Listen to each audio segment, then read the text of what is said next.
Hello guys, welcome back to LSSSC classes. स्वागत है आपका आज की क्लास में। आज है हमारा SSC MTS PYQ सीरीज का डे 13। तो चलिए स्टार्ट करते हैं आज की क्लास को। तो आज का हमारा फर्स्ट क्वेश्चन है, which part of the part 6 of the Indian constitution is concerned with the state legislature.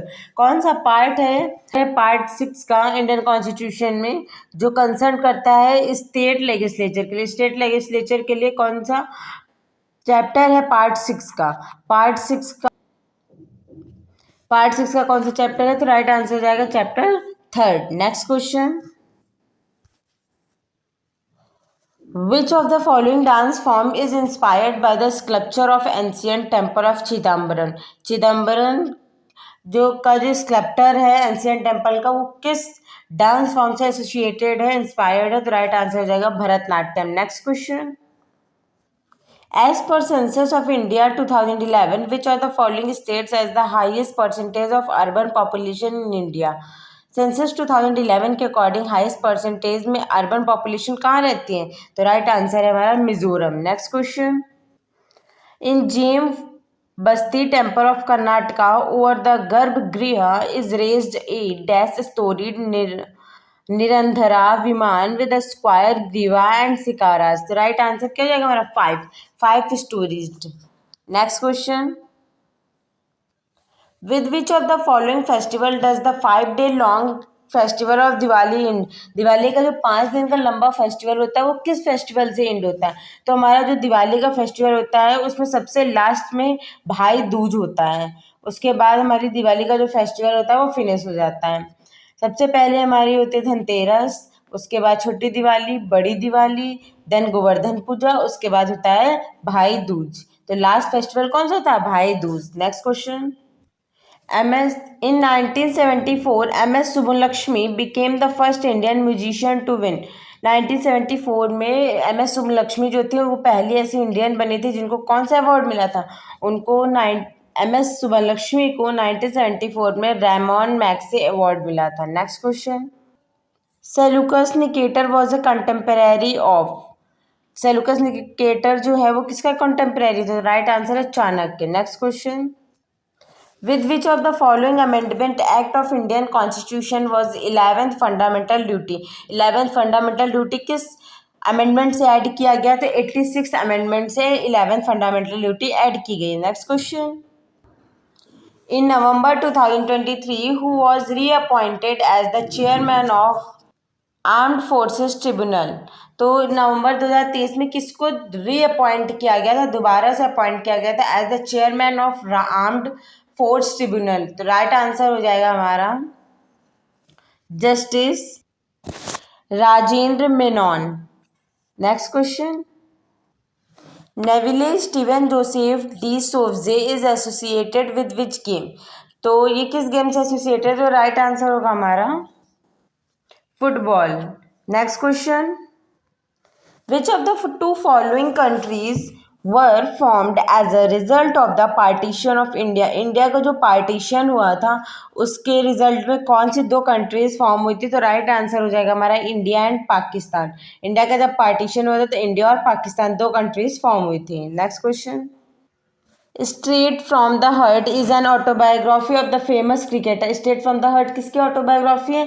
तो राइट आंसर है कपिल देव की। Next question, what is the stump height of a cricket wicket as per international standards? तो right answer क्या हो जाएगा? 28 inch. Next question, the permanent settlement introduced by Cornwallis was not prevalent in which of the following regions of India? Right answer हो जाएगा पंजाब। पंजाब में हमारा permanent settlement जो था वो ज़्यादा फेमस नहीं था, वहाँ पे ज़्यादा उसका इंट्रोडक्शन नहीं हुआ था। और परमानेंट सेटलमेंट जो है किसने इंट्रोड्यूस किया था? कॉर्नवालिस ने किया था। किसने किया था? कॉर्नवालिस ने किया था, लॉर्ड कॉर्नवालिस ने किया था। Next question, according to the advancing of monsoon in India which of the following cities receive rainfall after 15 June every year? कौन सी सिटी है जहाँ पे हर बार 15 जून के बाद बारिश आती है, मानसून आता है? तो राइट आंसर हो जाएगा हमारा Jaipur. Next question, Which of the following sultans of Delhi set up 3 different markets for different commodities in Delhi? Delhi में कौन सा ऐसा सुल्तान था दिल्ली का जो फेमस है अलग अलग मार्केट पॉलिसीज के लिए? तो राइट आंसर हो जाएगा Alauddin Khilji. Next question. Who among the following dancers won the prestigious Padma Shri Award in the year 2021 for her contribution to folk dance? कौन सा किसको पद्मश्री अवार्ड मिला है 2021 में फोक डांस के लिए? तो राइट आंसर है हमारा Matha B Manjamma Jogati. Next question. Which state government of India launched the Swanirbar Nari aimed at making the weaver of state self-reliant? स्वनिर्भर नारी कहाँ पे लॉन्च किया गया? तो राइट आंसर होगा हमारा झारखंड में. Next question. Which article of the Constitution of India govern the population census? कौन सा आर्टिकल है कॉन्स्टिट्यूशन ऑफ इंडिया का जिसने पॉपुलेशन सेंसस के बारे में बताया है? तो पॉपुलेशन सेंसस हमारा आता है आर्टिकल 246 में. Next question. Bhakra dam is built on which of the following rivers? Bhakra जो डैम है वो किस नदी पे बना हुआ है? तो राइट आंसर है Sutlej. Next question. The zone where the earthquakes waves are not absorbed is called? वो कौन सा जोन है जहाँ पे अर्थक्वेक की जो वेव्स होती हैं मतलब अर्थक्वेक्स की वो दिखाई नहीं पड़ती हैं? तो राइट आंसर होगा shadow zone. Next question. Identify the characteristics of the Cooperative Development Foundation model of SHGS regarding its focus on membership from the following. तो राइट आंसर हो जाएगा हमारा it include both poor and non poor members. मतलब जो CDF हमारा programme start किया गया था कोऑपरेटिव डेवलपमेंट फाउंडेशन, ये प्रोग्राम जो था वो स्पेशली किसी पुअर या रिच के लिए नहीं था. ये जो प्रोग्राम था ये दोनों पुअर्स और नॉन पुअर दोनों मेंबर्स के लिए था. Next question. Number of organism in the population divide by a regular unit of area और volume is called? Right answer है population density. Next question. Select the incorrect statement from the following. इस 4 options दिए हुए इनमें से हमें incorrect statement बताना है. तो पहला है हमारा boiling is a bulk phenomena. क्या बॉइलिंग एक बल्क फिनोमेना है? तो ये सही है. दूसरा evaporation is a surface phenomena. हाँ इवापोरेशन सरफेस फिनोमिना है. और फिर दिया हुआ है हमारा इवापोरेशन कॉजेस कूलिंग. इवापोरेशन की वजह से क्या होता है? कूलिंग होती है. तो ये भी हमारा सही है.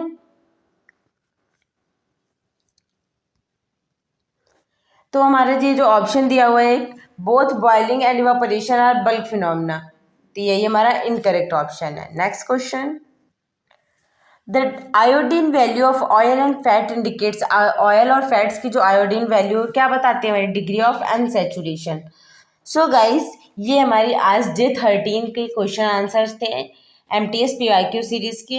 अगर आपको ये सीरीज़ अच्छी लग रही हो तो हमारे चैनल को लाइक सब्सक्राइब और कमेंट करें हमारे चैनल में और बेल आइकन को प्रेस कर लें जिससे आपको जितने भी आगे सीरीज़ में हम वीडियो अपलोड करते जाएंगे उसके वीडियोस अपने आप आपके पास तक आते रहेंगे. आपको तुरंत नोटिफिकेशन मिल जाएगा. तो आप चैनल को सब्सक्राइब कर लीजिए अगर आपको ये सीरीज़ अच्छी लग रही है.